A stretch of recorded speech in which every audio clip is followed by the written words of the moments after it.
So today I want to talk about this very critical part of the reality of life, and that is grieving. This interview focuses on the last stage of grieving, and that is letting go. You know, about 3 or so weeks ago, a good friend of mine, he asked me what I thought was an earth-shattering question, and he simply said, "Have you let her go?"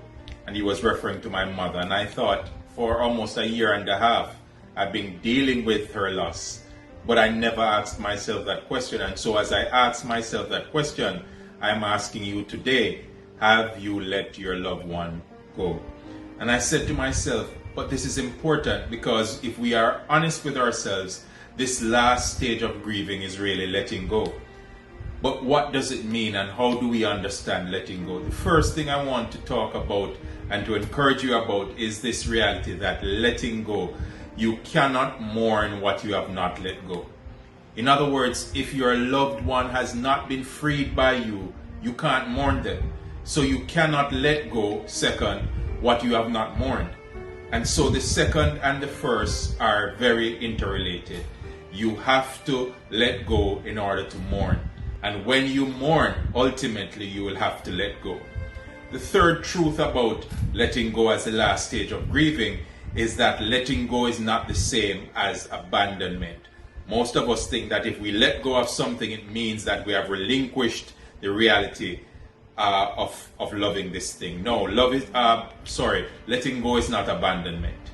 The fourth truth I want to talk about in relation to grieve and letting go is this idea that those that we love, we must mourn. So mourning is also a part of this process of love. Love is a part of mourning and grieving. But when we free those that we love, we are free to miss them. And that's the other reality of letting go. When we free those that we love, we free ourselves to miss them. Let us stop being entrapped into this idea that if we let them go, it means that we didn't love them. The reality of it is that love is a liberator, not an enslaver. And so if we love them, we are free to miss them. But this is the fifth truth. If you do not let go of something or someone, you cannot miss them. So if they're not gone, you cannot miss them. So ultimately, in order to miss someone, you have to let them go. You have to accept that they are no longer here. That is the only time in which we can miss them. And I want to end by reiterating these first 2 points. If you are going to mourn, you have to let go. And if you are going to let go, you have to mourn. There's no two-way about it. Love holds tight, but love lets go. Let us be clear that love is a liberator and does not entrap anyone, or shouldn't entrap anyone.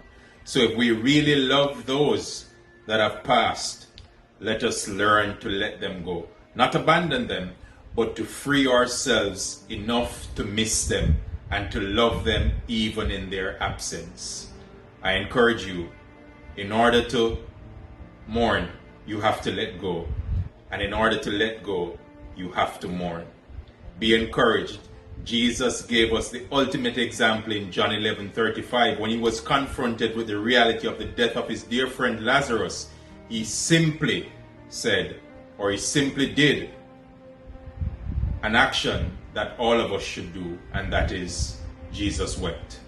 John records it in the most simplistic and natural form. Jesus wept.